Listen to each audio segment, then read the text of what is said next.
देश की प्रतिष्ठा पर परीक्षाओं में से शुमार है यूपीएससी, जिससे आईएएस, आईपीएस और तमाम तरह के जो अफसर हैं वो निकलते हैं। इसकी जो 2025 का कैलेंडर है, इसका प्रारंभिक परीक्षा जो प्री एग्जाम होता है वो हो चुका है। अब इसके मुख्य परीक्षा जो है वो 22 अगस्त को होनी है। 22 अगस्त की परीक्षा है, जो लोग प्रारंभिक परीक्षा पास कर चुके होंगे वो मुख्य परीक्षा की ओर जाएंगे। और एक कहते हैं कि इस परीक्षा को लेके आप मतलब एक वैसे भी कहावत है या हमारे सनातन धर्म में, एक हमारे हिंदू माइथोलॉजी में एक है कि कर्म और भाग्य जो है ये दोनों एक दूसरे के पूरक हैं, या यूँ कहिए कि एक मजबूत स्तंभ है आपके प्रारब्ध को पूरा करने के लिए। तो हमने आज सोचा कि जो परीक्षार्थी 22 तारीख को मुख्य परीक्षा में शामिल होंगे उनके लिए कुछ सूक्ष्म उपाय धार्मिक दृष्टिकोण से हो सके, तो उसके लिए आज हमारे साथ हैं आचार्य माधव कृष्ण साहब गुरुजी हैं। और ये इनका जो ज्योतिष का जो गणना है उसमें इनको काफ़ी महारत हासिल है।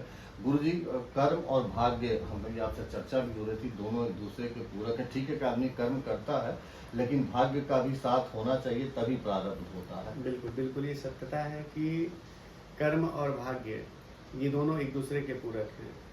हम भाग्य पे भी आश्रित नहीं रह सकते, और कर्म करेंगे तो भाग्य हमारे साथ स्वयं सार्थक होकर आगे चलेगा और वो हमारा साथ देगा। जैसे कि अगर एक वाहन है और कोई भी एक चक्का उसका पंचर होता है तो वो चलने में बड़ा असक्षम हो जाता है। जी बिल्कुल। तो इसलिए भाग्य के प्रति भी अपने आप को जागृत करना है, और अपने कर्म के प्रति भी व्यक्ति को निष्ठा के साथ, पूर्ण ईमानदारी के साथ अपने कर्म को आगे बढ़ाना होगा। जब हम अपने कर्म के प्रति निष्ठा भाव से आगे बढ़ेंगे तो भाग्य हमारा साथ देने में कहीं हिचक नहीं होता है।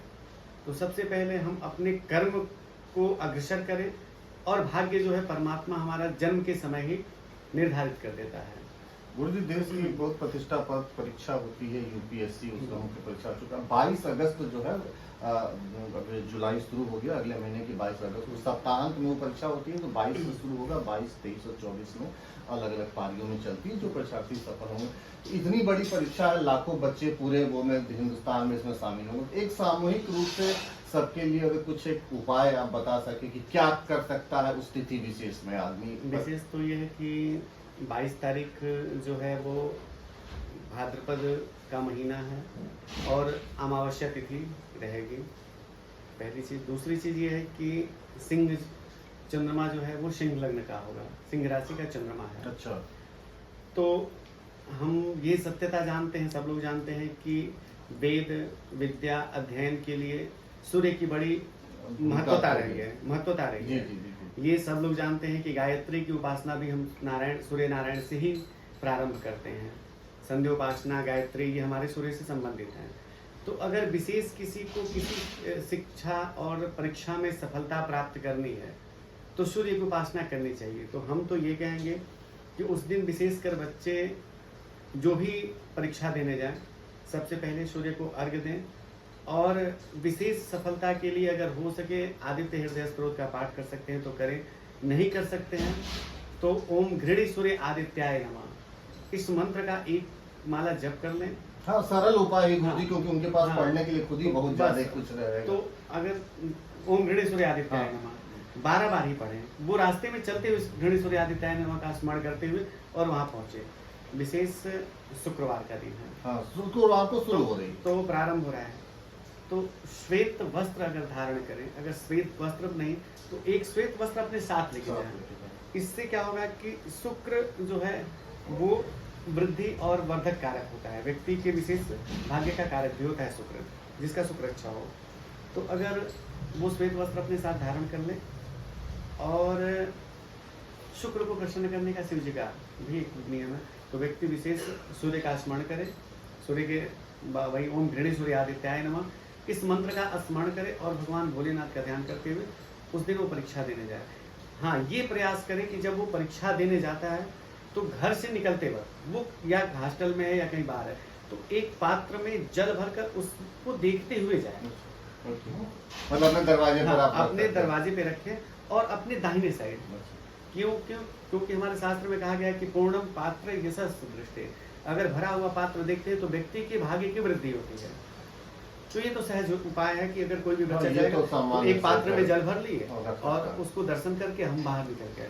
अच्छा गुरुजी, जैसे आप शुक्रवार के लिए बताया कि श्वेत वस्त्र है, तो मान लीजिए जिस किसी बच्चे का किसी परीक्षार्थी का शुक्र की बजाय शनिवार को अगले दिन तो पड़ता नीला है, वस्त्र शनिवार को नीला नीला। काला भी पहनते नहीं, होंगे? देखिए शनि का रंग तो सत्यता है कि नीला है, नीले वर्ण अच्छा। के हैं। हाँ, नीले वर्ण के हैं। आपको इसलिए नीलम रत्न धारण कराया जाता है। अच्छा, जिनके लिए शनि का वो होता हाँ, है। तो ये नील वर्ण के हैं। हमारे शनि की विशेषता है नील वर्ण विशेषता। अब नील वर्ण और लोग काला काला करते हैं, हाँ। लेकिन व्यक्ति को चाहिए कि शनि को प्रश्न करना है तो उनके लिए नीला वस्त्र ही दान करना चाहिए, या नीला वस्त्र अभी तो वस्तु का उपयोग किया जाता है। मतलब शनिवार को जिनका है वो नीला वस्त्र भी हाँ, पहन के जा सकते हाँ, हैं। नीले रंग का वस्त्र धारण करके वो भी परीक्षा में जाए।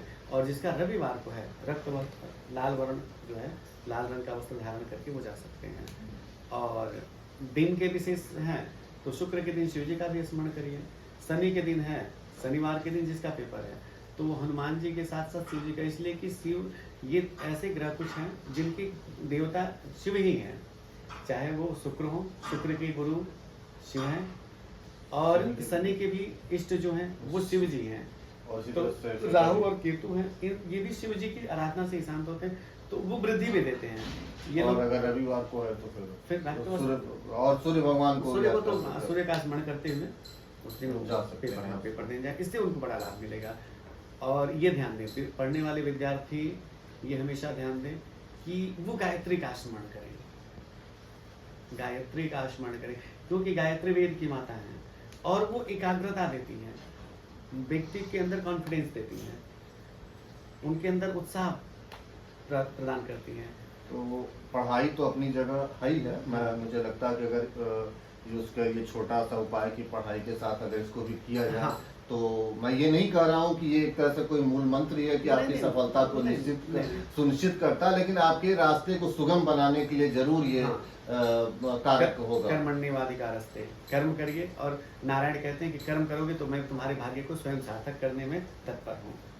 चलिए गुरुजी, एक छोटा सा टिप था, लेकिन मुझे लगता है कि अगर इसको अनुसरण किया जाए तो इसका परीक्षार्थियों को इसका लाभ मिलना चाहिए। एकदम। चलिए, बहुत बहुत धन्यवाद गुरुजी। तो ये थे हमारे साथ आचार्य माधव साहब जो बता रहे थे आने वाले मुख्य परीक्षा को लेके एक जो उपाय होता है। मैं जैसा कि शुरुआत में मैंने कहा कि कर्म और भाग्य दोनों एक दूसरे के पूरक हैं और कई बार भाग्य को बलवती करने के लिए जो इस प्रकार की राह है या इस प्रकार के उपाय हैं वो करने पड़ते हैं। तो आने वाले 22 अगस्त की मुख्य परीक्षा में शामिल होने वाले परीक्षार्थियों को हमारी अग्रिम शुभकामनाएं, बधाई। और अगर वो इस टिप्स को फॉलो करते हैं तो कहीं ना कहीं उनके लिए सार्थक साबित होगा। धन्यवाद।